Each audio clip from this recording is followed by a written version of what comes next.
ఈరోజు నిజంగా చెప్పాలంటే ఈ రాజకీయాలు ఇంతలా దిగజారిపోతున్నాయా?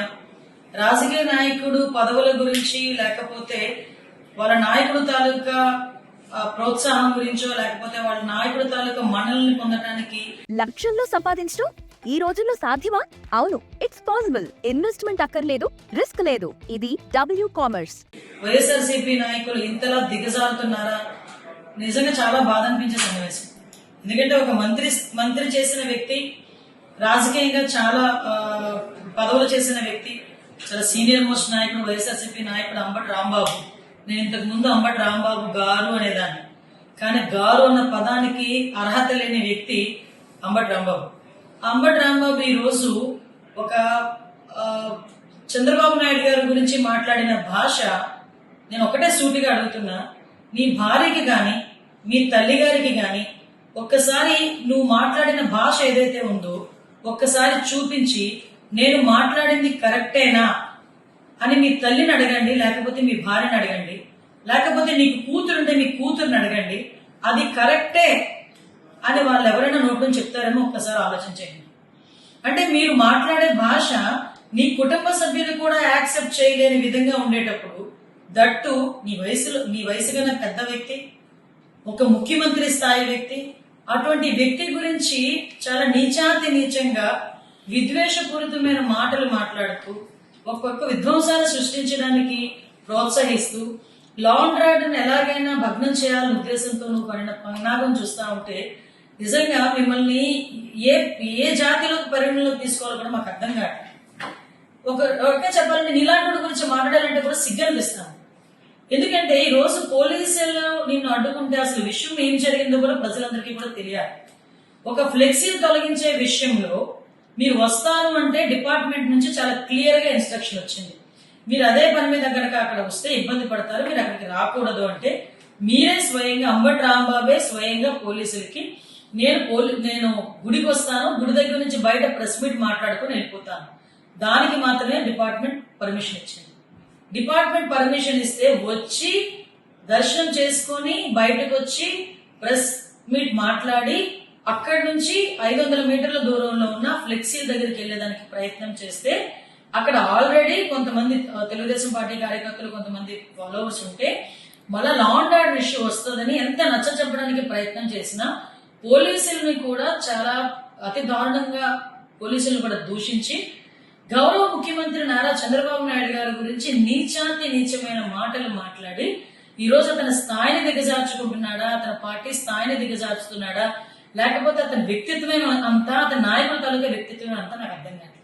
ఏమండి, మీరు అధికారంలో ఉండేటప్పుడు పట్టాభి గారు బోస్ డీకే అన్న ఒక పదం ఉపయోగిస్తే మా పార్టీ ఆఫీస్ మీదకి వచ్చి మా పార్టీ ఆఫీస్ ని ధ్వంసం చేసిన సంఘటన మీకు గుర్తు చేయాలి. ఆ రోజు ఎందుకు అలాగ చేశారు అంటే మా కార్యకర్తలకి నా గురించి మాట్లాడితే బీపీ వచ్చింది అని జగన్మోహన్ రెడ్డి మాట్లాడిన మాట నేను ఈ రోజు గుర్తు చేస్తున్నాను. ఈరోజు అదే పరిస్థితిలో మా నాయకుడు అనుకుంటే ఈ రోజు రోడ్డు మీదకి వచ్చి మీరు మాట్లాడగలరా?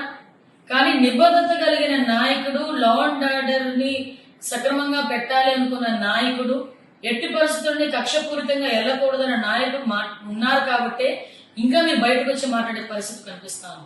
మీరు స్టోర్ క్రియేట్ చేసి లింక్ లేదా క్యూఆర్ ని షేర్ చేస్తారు, కస్టమర్ ఆర్డర్ ప్లేస్ చేస్తారు, డెలివరీ, రిటర్న్స్, రిఫండ్స్ అన్ని ప్లాట్ఫామ్ హ్యాండిల్ చేస్తుంది. అలాగని లా అండ్ ఆర్డర్ విషయంలోని కానీ ఇష్టానుసారంగా చంద్రబాబు నాయుడు గారిని నోటికి వచ్చి మాట్లాడితే ఊరుకుంటాం అనుకుంటున్నారా? కంపల్సరీగా తగిన చర్యలు ఉంటాయి, కంపల్సరీగా కేసు బుక్ చేస్తాం. మీకు ఒకటే చెప్తున్నా, ఈ రోజు చంద్రబాబు నాయుడు గారిని ఒక మాట అంటే నేను చంద్రబాబు నాయుడు గారిని అనేసాను నువ్వు అనుకుంటున్నావేమో, కానీ గౌరవ ముఖ్యమంత్రి గారిని ఒక మాట అంటే రాష్ట్ర ప్రజలను ఒక మాట అన్నట్టే.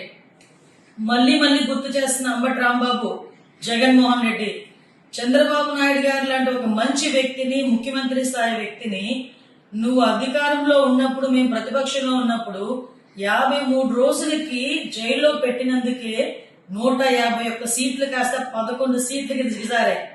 ఆ విషయం మర్చిపోకు. మళ్ళీ తిరిగి అటువంటి ఆ మంచి వ్యక్తిని ఈరోజు మళ్ళీ టచ్ చేస్తున్నావు. ఈ రోజు నువ్వు ఎన్ని మాట్లాడినా, ఎన్ని బూతులు మాట్లాడినా ఆ మహానుభావుడు కుప్పం నియోజకవర్గంలో, తన సొంత నియోజకవర్గంలో సుమారుగా పిల్లలందరికీ కూడా 5,000 సైకిల్ ఇచ్చి కుర్రోడ్ల సైకిల్ మీద హ్యాపీగా తొక్కుకుంటూ వాళ్ళతో పాటు ఉత్సాహాన్ని నింపి ముందుకెళ్తున్నారు. అది నాయకుడు అంటే. అలాంటిది ఈ రోజు అంబటి రాంబాబు తాలూకా మాట తీరు గాని, నేను ఎందుకంటే ఇంకొక విషయం కూడా ప్రజలు చెప్పాలి. ఈ రోజు కల్తీ నెయ్యి విషయంలో రాష్ట్ర ప్రజలందరూ కూడా వైఎస్ఆర్సీపీ మొహాన్ని ఉమ్మేస్తున్నారు.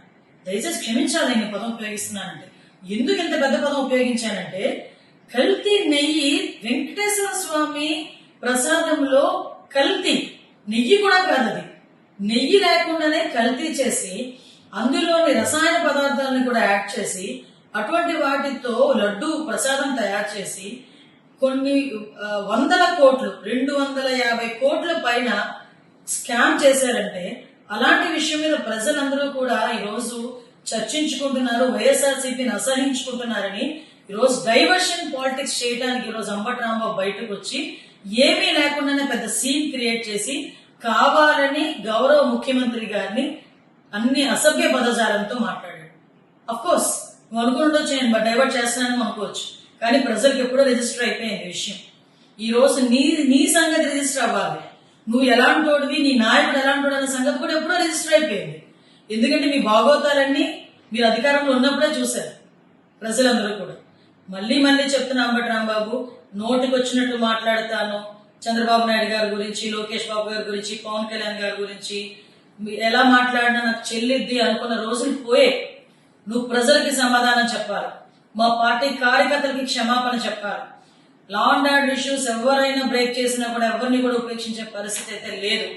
ఈరోజు ప్రజా సంక్షేమం, అభివృద్ధి మాకు ఎంత ముఖ్యమో ప్రజా రక్షణ కూడా మాకు అంతే ముఖ్యం, ప్రజా భద్రత కూడా మాకు అంతే ముఖ్యం. ఈ ప్రజా భద్రతకి, ప్రజా రక్షణకి విఘాతం కలిగించడానికి ఎవరు ప్రయత్నం చేసినా, అలాంటి విషయాలు రెచ్చగొట్టే ధోరణిలో ఎవరు మాట్లాడినా డెఫినెట్ గా వాళ్ళ మీద చర్యలు ఉంటాయి.